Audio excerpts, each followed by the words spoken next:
महाकाल, शिव शंभु, विष का पान करने वाले, गौरी के प्रिय, भोलेनाथ, डमरूधर, गंगाधर, जाने कई कई नाम, उनका आशीर्वाद हम समस्त छत्तीसगढ़ वासियों को मिलता रहा है, मिल रहा है और मिलता रहेगा। बोले भारत माता की, छत्तीसगढ़ महतारी की, छत्तीसगढ़ महतारी की, अपने अपने माता पिता की, अपने अपने गुरु गोविंद की, अपन अपन पितर और पुरखा की। क्या बात है, सबको बहुत सुंदर लग रहे हैं, खिले खिले भी लग रहे हैं। वैसे भी उत्सव हमको पता चल गया कि आकार 2024 और मैंने देखा आप लोगों का आकार और प्रकार भिन्न भिन्न भिन्न भिन्न और इतनी सुंदर सुंदर, जिसमें कि माँ बाप और बच्चा सभी लगे। मुझे भी बहुत अच्छा लगा। जैसे निमंत्रण मिला, हमें जाना कहीं और था, पर साजी की व्यस्तता और आज का जो हरेली का पर्व, उसकी वजह से उनको देर हो गया था, तो हमारा राजनंद का गांव का कार्यक्रम स्थगित हो गया। तो हमने कहा कि अब यहाँ को शामिल हो जाना चाहिए। और जैसे ही आए, स्वागत बहुत धूम धड़ाके से हुआ। और आज हमारे निवास पर, मुख्यमंत्री आवास पर भी आज हरेली का उत्सव मनाया गया और वहाँ खूब सुंदर वाद्य मंत्र बस्तर वासियों को बज रहा था। मन तो कर रहा था कि बस कूद पड़े वहाँ पे और थोड़ा उधम मचा ले, तो वहाँ मौका तो नहीं मिला, पर मैंने यहाँ पे पूरी मस्ती के साथ शिरकत करी, बहुत अच्छा लगा। तो आज हमारे छत्तीसगढ़ वासियों के लिए बहुत अच्छा शुभ दिवस है और किसानों के लिए, वैसे भी हमारा छत्तीसगढ़ पूरा एरिया, छत्तीसगढ़ का पूरा, चाहे वो हमारा जसपुर हो, आपका बस्तर हो, चाहे वो बिलासपुर संभाग हो, सरगुजा हो, धान का ही कटोरा, धान की खेती बहुत आज से होती है। तो उन किसानों का जब एक फसल तैयार हो जाता है, मतलब बोया जाता है, रोपा ये सब होने लगता है, कुछ के बच जाते हैं, फिर भी उसके बावजूद आज का जो पहला पर्व है हरेली, उसकी आप समस्त छत्तीसगढ़ वासियों को बहुत बहुत शुभकामना, बहुत बहुत बधाइयाँ और बहुत बहुत सारे परिवार की ओर से आशीर्वाद। आप सबका जीवन बिल्कुल इसी तरह हरित बना रहे और सुखमय बना रहे। और हम तो यहाँ से इस मन से भी कहना चाहेंगे कि हमारा पूरा देश इसी तरह प्रफुल्लित रहे। आज के दिवस में बहुत सुंदर हम अपने जितने भी खेती किसानी में लगते हैं, उन सब औजारों का विधिवत पूजन अर्चन करते हैं। मीठी मीठी चीले की रोटी का प्रसाद चढ़ता है, सबको वितरण किया जाता है। कितना सुंदर है हम लोग का ये पर्व, है कि नहीं?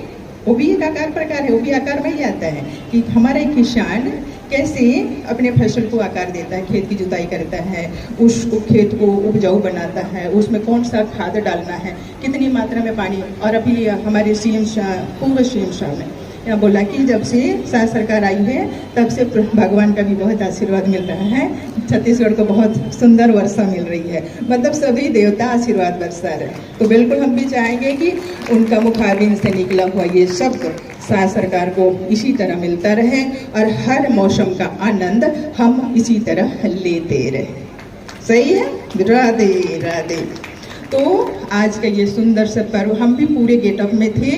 हम लोग कल पता चला कि अब हम कल हैं यहाँ पर, तो तत्काल अपने बच्चों से हमने पूरा ड्रेस तैयार कराया, पूरा गहना गुड़िया पहना। और जैसे कहते हैं ना पति देव, तुम लोग को वजन नहीं लग रहा है। हमने क्या बोला पता है? औरतों को वजन नहीं लगता, बल्कि पैकेट कम हल्का करना है तो तैयार हो जाएगी, है कि नहीं? जितना दे दो उतनी लाद लें, लेकिन काम कराने बोलोगे तो थोड़ा बोझ लग रहा है, बोलना पड़ता है, काम कम कराया करो। तो आज का उत्सव वाकई में ये मेरा पहला हरेली में शामिल होना था, क्योंकि हमारा जो जसपुर जिला है, जसपुर एरिया, उधर हरेली नहीं मनाया जाता, पोला नहीं मनाया जाता। लेकिन शायद इस छत्तीसगढ़ की पहली महिला हूँ मैं कि मैं अपने जसपुर जिले में भी हर वर्ष अपने घर के अंदर हर पर्व को जितना भी जानती हूँ उतना थोड़ा थोड़ा करती हूँ हमेशा, चाहे वो मारवाड़ी समाज का हो, ब्राह्मण समाज का हो, आदिवासी समाज का हो, आपका समाज का हो, किसी का भी हो, क्योंकि ईश्वर एक है। ठीक है? ईश्वर एक है। आप किसी भी धर्म, किसी भी संस्कृति, किसी भी समुदाय को मानते होंगे, लेकिन दुआ प्रार्थना एक ही होती है। क्या? मेरा परिवार सुखी रहे, मेरा बाल गोपाल मस्त रहे, स्वस्थ रहे, पति देव खूब तरक्की करे। ठीक है? हमारे घर के बुजुर्गों को आशीर्वाद हमको मिलता रहे और वो भी स्वस्थ मस्त रहे। हमारा समाज दिन दुनी रात चौगुनी तरक्की करे, रहता है सबका। बस तो इसीलिए मेरा प्रयास रहता है। और कभी कभी क्या होता है, कभी कभी ये होता है कि हम इतने व्यस्त हो जाते हैं कि ध्यान से उतर जाता है कि अरे याद राधा अष्टमी 11 बजे पता चलता है, फटाफट चौकी तैयार की जाती है, फटाफट पंचामृत, फटाफट उनको कोचई का भोग लगता है तो वो भी तैयार हो जाता है। इस तरीके से लोग बोलते हैं अरे अभी तक तो आप वहाँ बैठे थे, कैसे तत्काल पूजा करके स्टेटस में डाल दिए। बोलते वो कराता है, आप में लगन होनी चाहिए। अभी हमने यहाँ देखा कितने कितने आर्ट वाले खड़े हैं, गुरुजी खड़े, उनके कितने कितने बच्चे, किसके 14, किसके 15, किसके 50, किसके 60, वो अपने अपने बच्चों को उस कला से जोड़ रहे हैं, बांध रहे हैं। कैसे? क्योंकि उन बच्चों को उसमें लगन है, उसमें वो हुनर है। उनको गुरु नहीं मिल पा रहा था, उसको निकाल नहीं पा रहे थे, लेकिन जब एक गुरु मिलता है तो उस चीज़ को वो बाहर निकालने के लिए प्रयासरत हो जाता है। और यहाँ पे तो मुझे बहुत अच्छा लगा जब हमारे ये संस्कृति मंत्री इन्होंने बताया, बाबू ने, कि बोले कि हाँ तो माँ भी सीख रही हैं। अच्छा है ना कि माँ भी बेटी भी, तो ये होते रहना चाहिए। और उनको भी बहुत धन्यवाद कि उन्होंने बोला कि आपको आना है। और अभी फिर निमंत्रण मिला है कल का। पता है हमारे कभी कभी ना धर्म संकट में फंस जाते, क्योंकि कल मेरा कार्यक्रम था बिलासपुर कॉलेज का। अब तबीयत बहुत ज़्यादा सही नहीं है अभी मेरा, तो उसको हम लोग स्थगित करके कल कराए हैं। अब कल कराए हैं, अब साईं जी का फिर निर्देश है कि कल को पोस्टपोन करो, मंगलवार को करो। हम फिर धर्म संकट में, क्योंकि कल साईं जी सुबह घोरम देव निकलेंगे, उसके बाद राजनांदगांव। अब अगर मैं 11 बजे भी उनसे फुर्सत पाती हूँ तो भी मैं भागूँ तो मुझे 3 से 4 बजेंगे बिलासपुर। अब मुझे समझ में नहीं आ रहा है कि मैं सीएम साहब की बात मानूं या अपने कार्यक्रम के लिए भागूं या इनकी सुनूं। और कैसे फंसी पता है? यही बोलने के चक्कर में। लोग कहते हैं बोलते रहो, हम सुनते रहे। और सच कहूँ, यदि आप लोग चाहोगे तो मैं बोलते ही रहूँ, सुनने वाला मिलना चाहिए। तो ये आकार, ये प्रकार बिल्कुल हमारे जीवन को बहुत निखारता है।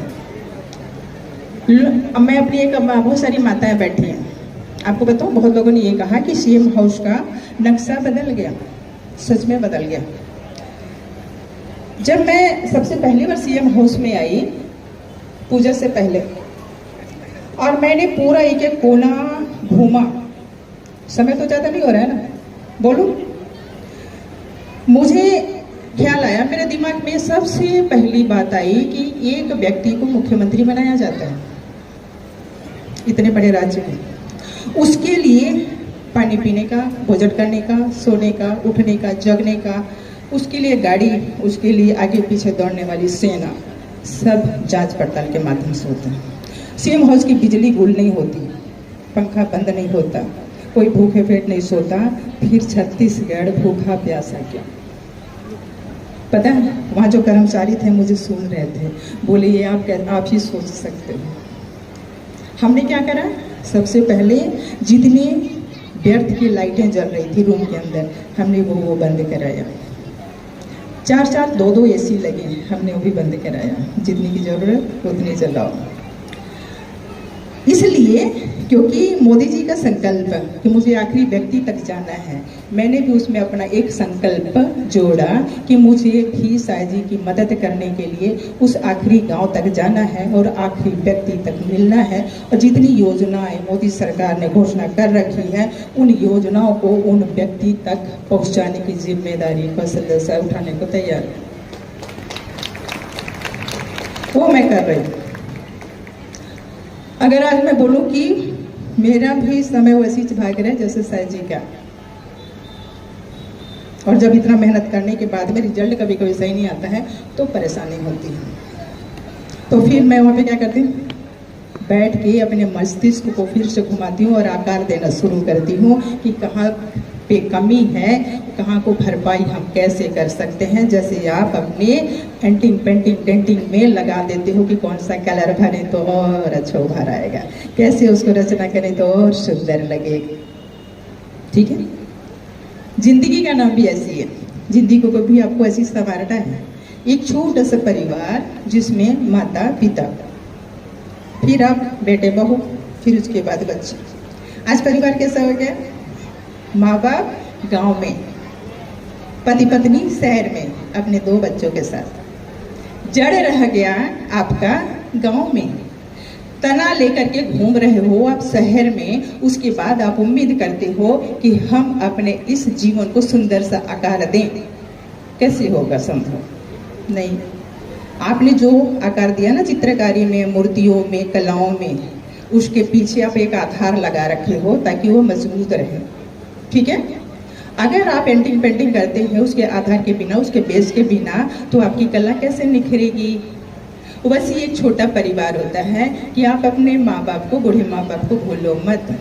उनको कुछ नहीं चाहिए, साल में 2 कपड़े, 2 वक्त का भोजन, और कहीं से भी आप किसी भी टाइम आ रहे हो, माँ पापा बोलते हो तो माँ पापा, दाई दादा बोलते हो तो दाई दादा, आप कैसे हो, खाए कि नहीं खाए, तो लकी से लगत है, बनता खुश। ठीक है? और जब वो खुश होते हैं ना बच्चा, तो फिर देखो आपके दिमाग का जो थकान होता है दिन भर भाग का दौड़ा दौड़ी का, वो सारा थकान चंद मिनट में खत्म हो जाता है। लेकिन यदि इसके बाद यदि आप उन माता पिता को बोले बिना, पूछे बिना निकल गए और बिना कुछ बोले घुस भी गए घर के अंदर, आपको माँ बाप ने कुछ नहीं बोला, लेकिन उसके बावजूद भी मन में एक चुभता हुआ कांटा रहता है कि मैंने माँ को पूछा नहीं, माँ कुछ सोच रही होगी, पिता को मैंने बोला नहीं, पिता कुछ सोच रहे होंगे, होता है ना। लेकिन अगर हम वहीं पे फिर से लगता है कि अरे मैं गलत कर रही हूँ, और तुरंत आप भागे कि माँ तू कैसी है, खाना खा ली? नहीं खाई, चल खा लेते हैं, पापा आपने खाया, और उसके बाद जो तनाव रहता है ना फुर हो जाता है, होता है। तो शायद सरकार ऐसी करती है। मैं ये क्यों बताई? क्योंकि आप लोगों ने बोला है कि सीएम हाउस का नक्शा बदल गया। हमारे घर का जो छोटा सा गांव बगिया है, उसके अंदर हम ऐसे ही रहते हैं। उसकी मुखिया है माता जी। हम कहीं भी जाते, अगर हम एक रात के लिए भी जा रहे हैं तो हम माता जी को प्रणाम करके जाते हैं। और यदि घर के अंदर है तो रोज समय नहीं मिल पाता है, ज़्यादा दूर का फासला नहीं है, कुछ मीटर का ही है, लेकिन फिर भी इतनी व्यस्तता है तो हम माता जी से रोज नहीं मिल पाते। लेकिन हर कोशिश रहता है कि 2 दिन 3 दिन में तो माता जी का आशीर्वाद ले। साईं जी कहीं से भी आते जाते हैं, माता जी को जरूर प्रणाम करते। हमारे बच्चे कहीं से भी आते जाते हैं, माता पिता दादी को जरूर प्रणाम करते। तो अगर हमने अपने घर को सुंदर बनाया, संस्कारवान बनाया, तो वो व्यक्ति उस गांव घर से निकल के गांव को अच्छा बनाता है। और यदि गांव संभल गया तो अपने नगर को अच्छा बनाता है। नगर शहर अच्छा बन गया तो जाहिर सी बात है यार, छत्तीसगढ़ की फिर वो सीएम का, मुखिया का घर अपने आप तो होना ही होना है ना। ठीक, राधे राधे। आज आप सीएम हाउस के अंदर जाइए, आप आराम से हमारे साथ बैठिए। थोड़ा सा मेहनत करना पड़ता है, यहाँ फिर जांच, वहाँ फिर जांच, वहाँ फिर जांच, वहाँ फिर जांच, जरूरी है क्योंकि छत्तीसगढ़ के मुखिया की बात है, इतना तो झेलना पड़ेगा। लेकिन उसके बाद यदि आप प्रवेश पा जाते हैं तो फिर आप मिल पाते हो उसी हंसी और खुशी के साथ। आज आपकी शायद सरकार 1:30 बजे 2 बजे तक मिलती है। अब हम ये सोचते हैं कि आप मिल के क्या करते हो? फोकट में नींद बर्बाद। ठीक है, क्योंकि अगर आप थके हो तो थके होने के बाद आप न किसी को ढंग से सुन पा रहे हो, न किसी को समझ पा रहे हो।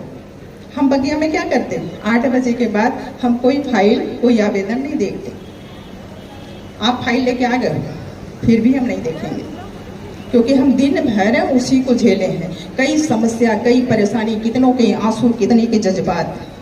हम 8 बजे के बाद कोशिश करते हैं कि थोड़ा सा मेडिटेशन करें, तो उन सब बातों को कि हमने दिन भर क्या किया, उसमें से कितने नेगेटिव थे उसको साइड करते हैं, कितने पॉजिटिव थे उसको ग्रहण करते हैं, और अच्छा सा भोजन खाते हैं और मस्त सो जाते हैं दूसरे दिन के लिए। क्योंकि छत्तीसगढ़ छोटा नहीं, बहुत बड़ा है बाबा रे, और उसमें आप लोग के जैसे बाबा रे बाबा इतने सुंदर सुंदर कि मना भी नहीं करते, बनता है कि मैं कल नहीं आऊँगी, लेकिन मैं सही में कल नहीं आऊँगी क्योंकि कल मुझे भागना है।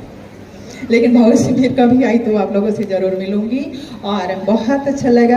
और आप ऐसे सुनते रहेंगे तो मैं तो बोलना जारी रखूंगी, लेकिन मुझे भी थकान है, तबीयत भी थोड़ा दुरुस्त नहीं है। पर अगली बार जब मिलूंगी ना तो आप लोगों से ढेर सारी बातें, ढेर सारा सत्संग और ढेर सारी अपनी और आपकी बची खुची बातों को पूरा करेंगे। तो आप सबने हमें सुंदर भाव से आमंत्रित किया, इसके लिए बहुत बहुत धन्यवाद, शुभकामनाएं। और समस्त हमारे यहाँ स्टाफ गणों को, जो विभागीय अधिकारियों को, कर्मचारियों को, हमारे बाबू मोसाई को, हमारे विधायक महोदय महाराज जी को भी बहुत बहुत शुभकामना और धन्यवाद कि उन्होंने हमें इस तरह बुलाया। और जितने भी यहाँ पे प्रत्यक्ष अप्रत्यक्ष रूप से इन सभी व्यवस्थाओं में लगे रहे उन 14-15 दिनों तक, उन सबको भी बहुत बहुत दिल से धन्यवाद, बधाई, शुभकामना, आशीर्वाद। और जो हमारे लिए स्वागत के लिए खड़े रहे उनको भी बहुत बहुत शुभकामना, बधाई, क्योंकि हम आज 11 बजे से लेकर के 4:30 बजे तक कार्यक्रम में ही थक गए थे। आप लोगों को इसलिए थोड़ा सा प्रतीक्षा करना पड़ा, क्योंकि हम थोड़ा लेट भी गए थे। जरूरी है ना, नहीं तो फिर आज भी बोलती कैसे। और ऊपर से अभी हमारे पंख भी आ गए थे यहाँ पे, ऊपर से ये क्या क्या लगाए भी हैं, अच्छे लग रहे हैं ना। तो इस तरीके से आपका जीवन भी हमारी तरह रहे, सुखमय रहे, सुख शांति के साथ रहे। कोई भी काम हो, हम कौशल्य सा आपके लिए हमेशा उपलब्ध हैं। और CM हाउस यहाँ का दरवाज़ा दिन भर आपके लिए खुला है। आपको जब भी कोई बातें हो बिल्कुल वहाँ तक आइए, बगिया तक भी आइए। अब तो सड़कें अच्छी बन रही हैं तो बगिया भी ज़्यादा दूर नहीं है। तो इन्हीं सब शुभकामनाओं के साथ और समस्त इधर हमारे बाबू मशाए को धन्यवाद देते हुए, मोर पंखी वाली जो हमारी मंच संचालन कर रही है उनको भी बहुत बहुत बधाई देते हुए, धन्यवाद देते हुए मैं अपने शब्दों को यहाँ पे विराम देना चाहूँगी। मैं कौशल्या विष्णुदेव सदा आपकी। जय हिंद, जय भारत, जय छत्तीसगढ़, हर हर महादेव, राधे राधे, जय जय श्री राम।